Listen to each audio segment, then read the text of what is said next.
সম্মানিত ভিউয়ার ও সুপ্রিয় শিক্ষার্থী, এনএসআইটি সলিউশনের পক্ষ থেকে আজকের ভিডিওতে আপনাদের সকলকে স্বাগত জানাচ্ছি।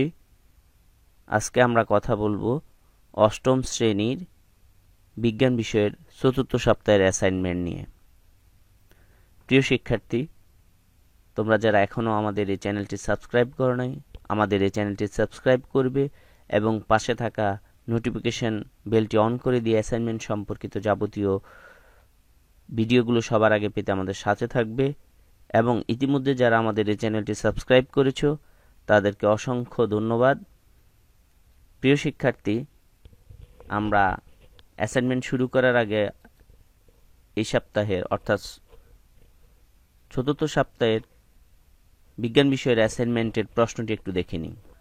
আমরা এখানে দেখছি যে অষ্টম শ্রেণীর বিজ্ঞান বিষয়ের যে অ্যাসাইনমেন্ট বা নির্ধারিত কাজ, এটি হচ্ছে 2 নম্বর অ্যাসাইনমেন্ট। বিজ্ঞানের অধ্যায় এবং বিষয়বস্তু শিরোনাম হচ্ছে ষষ্ঠ অধ্যায় পরমাণুর গঠন, পার্ট 4 থেকে 6 পারমাণবিক সংখ্যা, ভর সংখ্যা ও আইসোটোপ।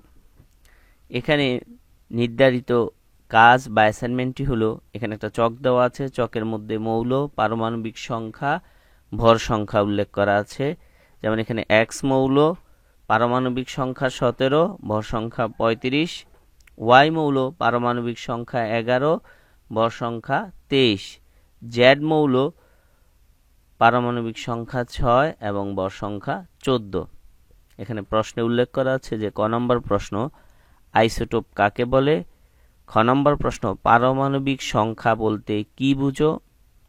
ঘ নম্বর, উদ্দীপকের চকে উল্লেখিত জেড মৌলের একটি পরমাণুতে বিদ্যমান নিউটন সংখ্যা নির্ণয় করো। ঘ, উদ্দীপকের চকে উল্লেখিত এক্স ও ওয়াই মৌল দুটির পরমাণু সমূহের মধ্যে যৌগ গঠন সম্ভব যুক্তিসহ বিশ্লেষণ করো। আমরা এখানে ক নম্বর যে প্রশ্নটি, সেটি ছিল আমাদের আইসোটোপ কাকে বলে। আইসোটোপ শব্দটি এসেছে গ্রিক শব্দ আইসোস অর্থাৎ সমান এবং টোপোস স্থান শব্দ দুটি থেকে, যার অর্থ দাঁড়ায় একই স্থান। আইসোটোপগুলো একই মৌলের পরমাণু হওয়ায় পর্যায় সারণীতে একই স্থানে এদের রাখা হয়। একই মৌলের বিভিন্ন পরমাণুর নিউক্লিয়াসে সমসংখ্যক প্রোটন থাকলে ও অর্থাৎ পারমাণবিক সংখ্যা একই হলে ও নিউটন সংখ্যার ভিন্নতার দরুন ভর সংখ্যা বিভিন্ন হয়, ওই পরমাণুগুলোকে আইসোটোপ বলে। অর্থাৎ আমরা এটা বলতে পারি যে যাদের পারমাণবিক সংখ্যা অর্থাৎ প্রোটন সংখ্যা এক কিন্তু নিউটন সংখ্যা ভিন্ন, যার দরুন ভর সংখ্যা ভিন্ন হয়, এই ধরনের পরমাণুগুলোকে বলা হয় আইসোটোপ। আমরা এবার দেখি যে আমাদের খ নম্বর প্রশ্ন ছিল পারমাণবিক সংখ্যা বলতে কি বুঝো? কোনো পরমাণুর নিউক্লিয়াসে অবস্থিত প্রোটনগুলির মোট সংখ্যাই হলো ওই পরমাণুর পারমাণবিক সংখ্যা। পারমাণবিক সংখ্যাকে জেড অক্ষর দ্বারা প্রকাশ করা হয়। যেমন হাইড্রোজেনের পারমাণবিক সংখ্যা 1, অক্সিজেনের পারমাণবিক সংখ্যা 8, সোডিয়ামের পারমাণবিক সংখ্যা 11। পারমাণবিক সংখ্যা যেহেতু কোনো মৌলের প্রোটন সংখ্যা, তাই বোঝা যায় সোডিয়াম এর একটি পরমাণুতে 11টি প্রোটন আছে। একটি পরমাণুতে যেহেতু প্রোটন আর ইলেকট্রন সংখ্যা সমান, তাই বোঝা যায় সোডিয়াম এর একটি পরমাণুতে 11টি ইলেকট্রন আছে। পারমাণবিক সংখ্যা থেকে পরমাণুতে কয়টি নিউট্রন আছে তা কিন্তু জানা যায় না। আমরা এবার দেখি ঘ নম্বর, যেটা আমাদের বলা আছে যে উদ্দীপকের জেড মৌলের পরমাণুতে নিউট্রন সংখ্যা নির্ণয় করতে হবে।